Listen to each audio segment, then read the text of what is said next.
大家好，又係我 Jack 啊！今日我哋嚟到帝庭軒。帝庭軒呢個我哋全新落成嘅單位，佢係2房嘅結構，我哋今次改成3房。但最重要嘅係咩啊？今次我哋成個設計，業主參與到喺入邊，非常重要嘅部分。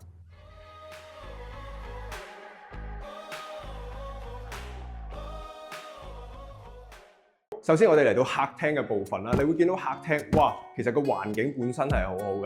呢個結構上面本身兩面都有窗，對流非常好，光線非常充足啊。所以你可以話呢個廳咧非常之光猛，然後非常之靚仔。但你會睇到啦，今次我哋嘅用色啦，我哋嘅用色今次都係非常克制嘅。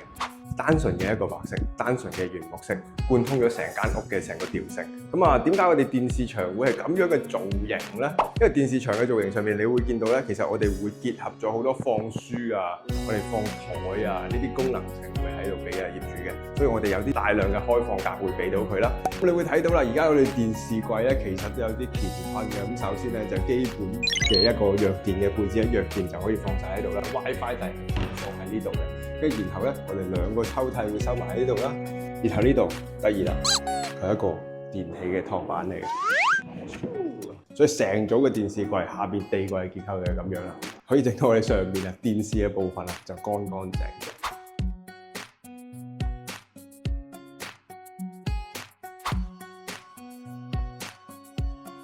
然後走到過嚟吊燈嘅呢個位置啦，咁你亦都會見到我哋有開放格嘅結構啦，咁你會見到呢度咧就係純粹嘅餐邊櫃啦。餐邊櫃轉過嚟，我哋就冇咗牆，我哋入到嚟嘅就係我哋嘅廚房。你會見到啦，今次我哋嘅廚房咧個台面非常唔同喎，係業主專登訂嘅一個不鏽鋼嘅台面啊。咁不鏽鋼台面第一個就當然係好清潔啦。咁第二個係咩啊？其實佢好薄喎。薄到好似硬板咁樣，所以佢做出嚟嘅造型係非常之靚仔。對於我哋想做日式嘅話咧，佢係一個非常好嘅一個材料選擇嚟嘅。當然咧，第3個可能大家接受唔到嘅，個價格可能稍微貴少少。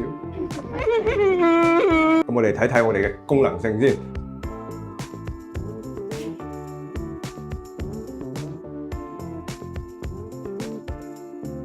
咁啊，廚房嘅門口你會見到啦，其實我哋而家取消咗牆嘅結構，換言之，我哋慳咗一個牆位之餘啦。咁其實我哋將佢呢度啊，成個門梁嘅位置咧，變晒做我哋成個收納系統。咁啊，上面嘅所有收納咧，非常足夠嘅。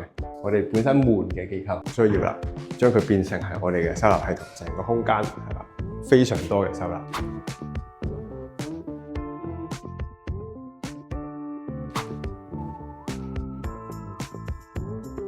OK， 咁啊，你見到啦，而家呢度就進入我哋走廊空間嘅位置啦。我哋走廊空間分別喺2個廁所嘅空間啦，抽咗一個可能我哋嘅邊櫃嘅位置啦，同埋我哋嘅洗衣區域。你會見到啦，我哋呢個洗衣區域啊，有我哋嘅乾衣機同埋洗衣機啦，然後側邊咧有一啲地方可以放一啲我哋洗衣粉啊呢啲用品嘅部分，然後入去我哋嘅廁所。廁所嘅部分咧，你見到一如既往啦，我哋特別訂製嘅填縫啦，令到成個廁所嘅成個 design 唔講啲乜啦。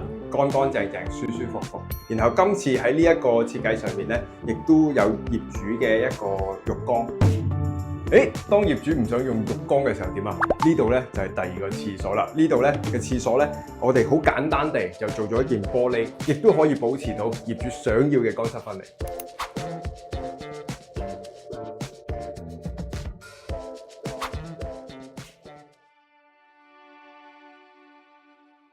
咁位於呢個走廊嘅盡頭咧，你會見到啦，我哋有一個咁嘅裝置，大家估下咩嚟嘅？其實咧佢係一個神龕嚟嘅，香爐供台上擺啊，就係咁樣啦。咁啊風水上面亦都非常符合啦，因為我哋神位係需要對正我哋嘅大門口，亦都非常之有格調。今次嘅做法，各位業主想做神龕嘅話，可以參考下呢個做法。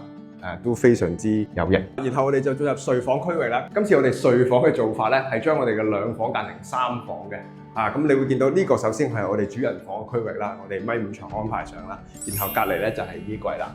因為我哋今次業主最重要嘅空間咧，將會係客廳嘅分佈，所以睡房純粹 for 休息同埋換衫嘅地方嘅啫。所以我哋呢個地方嘅空間咧，我就分配咗俾客廳啊同埋我哋廁所嘅呢啲位置啦。你冇睇佢細喎，嗱，無論係採光也好啦，定係我哋嘅收納啊功能上面，其實都非常之滿足到嘅。咁你大家睇睇我哋衣櫃嘅內籠，全部係掛衫嘅。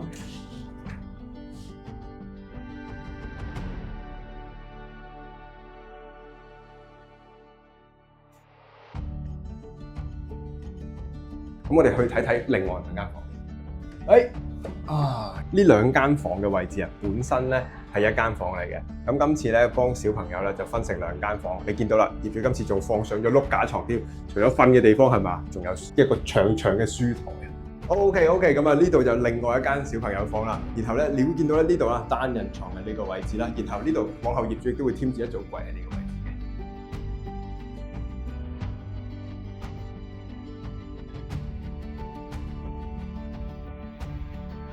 帝庭軒呢個案例咧，可以見到不單止我哋將兩房變成三房，喺業主嘅積極配合之下，你會見到成個成品啊係非常之好啊，同埋令人滿意啊！今次我哋項目分享就嚟到呢度啦，下次再帶大家睇更有趣嘅設計。2025年遠日空間暑期旺季裝修開始啦！如果想暑假完結前收樓，快啲聯繫我哋免費量尺啦！